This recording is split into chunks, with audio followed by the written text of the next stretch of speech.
If you go into the comment sections of several media commentary or media analysis videos, sometimes you'd see a lot of people saying, "Stop it.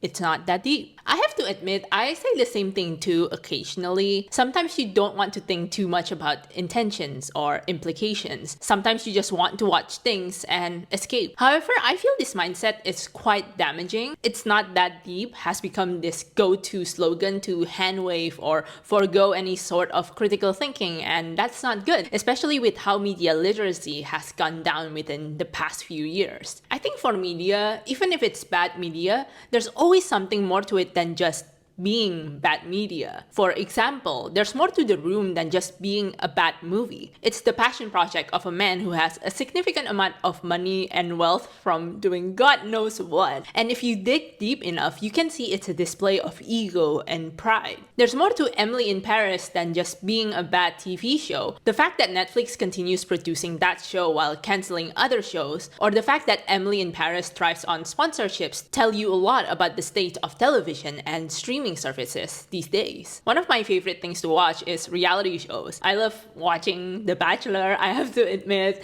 and I also really like watching Owning Manhattan, which you guys will know because I watched the whole season during New Year's instead of like doing something productive like hanging out and socializing with friends. But even if we dismiss reality shows as being like trash or bad television, there's more to them than just being reality shows. And I will prove it. You say it's not that deep, but I say it is. Come with me on this journey as I ruin reality shows for you. Reality shows, I would say, more than scripted shows, reveal so much about the socio, political, cultural, economic climate of a time period or an area. If you'd like to know what it's like to live at a particular time, at a particular country, looking at reality shows can be a crash course of sorts. They're like these time capsules. That's the best way I can describe them. In the 2000s, there's a spike of interest in reality shows, particularly in America. While reality shows have been produced for a long time, there are more eyeballs on these types of shows around the noughties. I think this can be attributed to two things. First, from a consumer perspective, there's a lot of demand for escapism around that time period, and reality shows provide just that while still being kind of like adjacent to real life. After 9/11 and economic recession, it's normal for people to want escapism, something to turn off your brain to, something to make you forget. People's consumption patterns reflect what has been happening to the society, and the spike of interest for reality shows reflect that. Second, from a business standpoint, it's very profitable and cheap to make reality shows compared to scripted shows. And there's not as much regulations as well to make reality shows. Around the actors and writers strikes in the 2000s, reality shows have also become what channels, companies, and producers rely on to keep TV channels running, because reality shows do not employ guild actors or writers because it's unscripted and it involves real people. So that means producing a reality show means you have less regulations to watch out for. While things are still faked and scripted in these reality shows, it's still not as deliberate as scripted shows. Like, they don't need a writer's room to plot out the whole season of The Bachelor. Reality shows are also cheaper and quicker to produce than scripted shows. There's a reason why Netflix is able to pump out so many seasons of Love is Blind, whereas it takes like 3 years to get another season of Wednesday. This is also a reason why Netflix likes populating their slate of content with reality shows, because again, they're easy, quick, and cheap to produce. Maybe say like for a season of Wednesday, they can end up with like 5 seasons of Love is Blind. Don't quote me on that, but maybe the math works out that way. But you get what I mean, right? Like, maybe for the cost of 1 season of a particular scripted show, they can end up with like 5 reality shows. And from a business standpoint, like, it's kind of good because that means they can end up with more content for less price. And having a lot of content in streaming services is incredibly important because you want to keep people engaged and still on the app. And by having all of those content, like, they will stay. Does that make sense? So these are external factors that prove exactly why it's not that deep doesn't really apply to reality shows. Now let's talk about the reality shows as content themselves. Like I mentioned before, reality shows can serve as time capsules of the time period or the area. The Bachelor franchise, for example, reveals a lot about the shifting dating landscape in America, or the places where the spin-offs take place. The franchise has been running close to 3 decades. So from the seasons, you can can see how dating preferences or values might have changed or might not have changed. It's also interesting to see how the discourse around the contestants have changed as well. A lot of people would argue previous seasons have more people genuinely interested in finding love, whereas the contestants from newer seasons are considered to be wannabe influencers who hope to get just far enough in the process to be like the fan favorite so they can get a large following on social media platforms and maybe get some brand sponsorships from those following. While to some, these people, these wannabe influencers, might be ruining the premise of the show by not being there for the right reasons, it's interesting to see the crossover between social media and reality shows, and the way that personal branding becomes a very important element on these two platforms. Because being on reality shows means you are presenting yourself in a way, the same way people present themselves on social media. While a contestant or participant might not be selling anything per se from their appearance, they are still performing to an audience as themselves. And that feels like personal branding to me. Which brings me to the reason why I wanted to make this video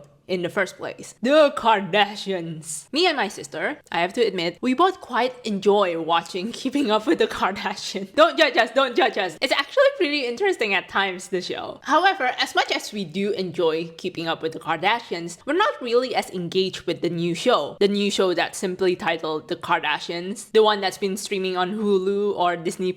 We find the new show to be quite boring, for lack of a better word. Keeping Up with the Kardashians definitely feel more chaotic, and if we are being harsh, it's trashy. It's trashy fun. And for a lot of people, like my sister and myself, that's where the entertainment comes from. However, The Kardashians on Hulu, while still a reality show, technically, I think it's more deliberate in the way it presents the Kardashian clan. It attempts to humanize the family more so than the old show. It's trying to show the ups and downs of their lives, the struggles they have to go through, like the hustle of running businesses, the chaos of being in fashion shows, the mess and joy of running a family and sometimes a blended family. Only the difference is they're very, very rich. But that doesn't matter, you know? They're rich, yes, but they're just like you and me. One of the scenes that stick out for me from the new show is Kim going around to studios pitching ideas for her acting projects. And it's interesting that the show is presenting Kim as a woman who struggles getting her projects greenlit, the same way that other creatives also struggle to get their projects up. It's supposed to be relatable, but it's also not relatable at the same time. I don't think aspiring writers, directors, producers, or actors like myself would come as close as Kim to getting her goal. Like, we're not running around going to like Hulu or Fox or Disney pitching our ideas. Like, we're struggling even to get through those doors. Anyway, what I'm saying is that the new Kardashians reality show is more than just entertainment. It is that deep for the show because the show is an attempt for the family to take the narrative from the media. The Kardashians are known a lot for controversy, and the show functions as a platform to show their side of things, as a way to also garner empathy and sympathy from the audience and to view these people as human and not just the influencers that you see on screen or the people that you see on your news outlets. But this also means that this new show, it isn't as trashy as the old show because otherwise it won't paint them in a good light. The show wants you to empathize with the Kardashians, and showing Kim crying over like losing her diamond earrings in Bora Bora is not relatable, and you can't empathize with that, so you won't have moments like that in the new show. There's this one particular scene from the show where Khloe has a fear of flying, which sure, like a lot of people do have fear of flying, but Khloe decided to go on a trip to Las Vegas, I think with Kim, and they board their private jet, and then somehow they cannot land and they have to circle around the skies for a while, and Khloe was understandably fearful, right? But there's a little bit of disconnect because if they were like flying economy in a commercial flight, it might be more relatable, like the urgency could be more felt. But in this one, there's this disconnect because they cannot land at this particular airport that's like intended for only private jets. So technically Khloe wouldn't even be in this situation if she would just fly commercial. And there's that disconnect, right? Like, they're trying to present this fear as something incredibly valid, which, you know what, like, it is valid. But there's also this disconnect because they're flying in a private jet. Like, like the disconnect, right?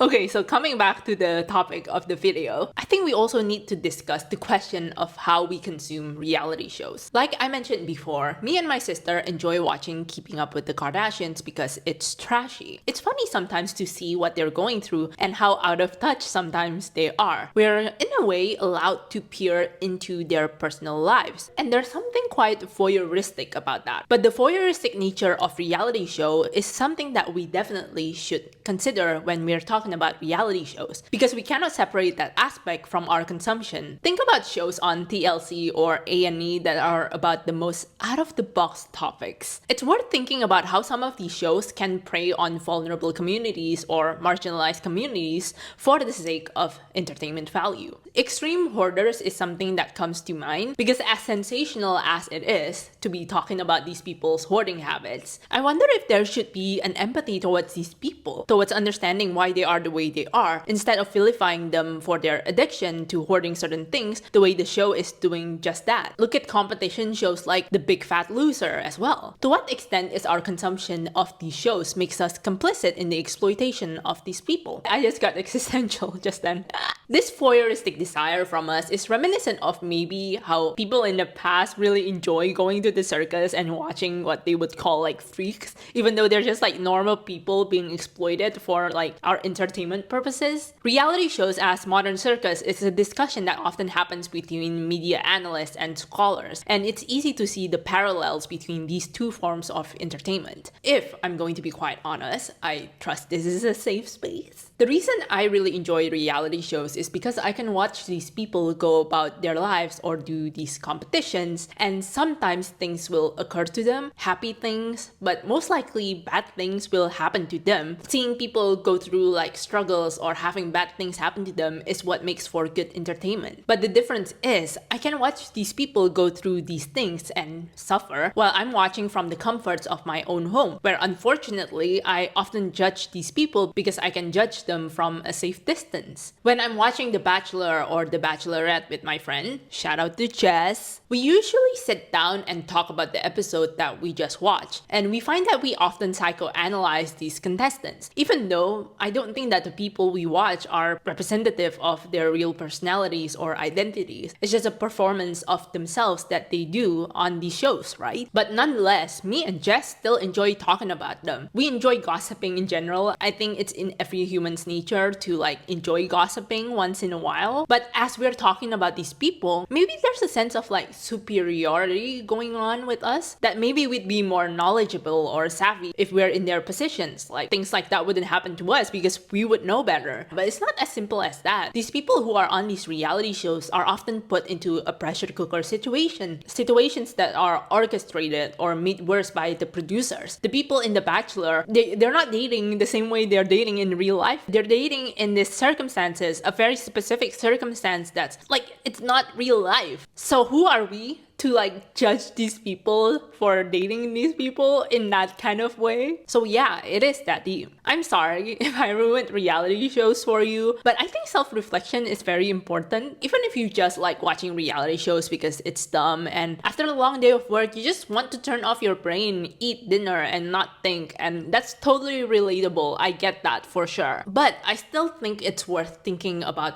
all these like external and internal factors that affected you and your consumption of reality shows. What does your consumption say about you and society? If you're tired, why are you tired? Are you overworked because these days people don't get paid enough and you're expected to go above and beyond your job scope because you have to prove your value to the higher ups, otherwise they will threaten to fire you and replace you with AI? Are you tired because you live alone and you don't get enough rest because on your days off you have to clean? Or maybe you live with housemates and you have to clean up after them. Your media consumption reflects the socio-political, cultural, economic landscape as well as your own personal circumstances. At the end of the day, it's up to you whether you want to engage in media literacy, but I recommend it. Even if it kind of ruins your watching experience, I still think it's worth thinking about a little bit because it's rare that things happen just because. A reality show is not made because someone suddenly says, "Oh, you should make this. No, someone went out there, pitched it, and a lot of gatekeepers allowed the show to happen. But what do you guys think? Do you love reality shows? What's your favorite? Am I being insane? Did I ruin things for you? Am I thinking too much about this? Should I be like, it's not that deep? I don't know. Tell me what you think in the comments. But thank you so much for watching this video. If you like it, please like the video, comment, share it, overall engage with it, and maybe consider subscribing to the channel for more commentary and video essays and silly videos. Maybe if you have something that you want me to talk about, let me know in the comments too. I love reading comments as long as they're kind. Remember, I'm very sensitive. But anyway, since I don't have anything else to say, I'll say goodbye here, and thank you again for watching this video. Have a good day, night, dusk, dawn, middle of the night, evening, morning. I don't know. It depends on what kind of person you are. Maybe it's late in the middle of the night, or maybe it's early in the morning. However you choose to, describe the time. Nonetheless, thank you again for watching this video, and I'll see you next time. And I do hope that you guys get some rest and that you become well rested. Bye!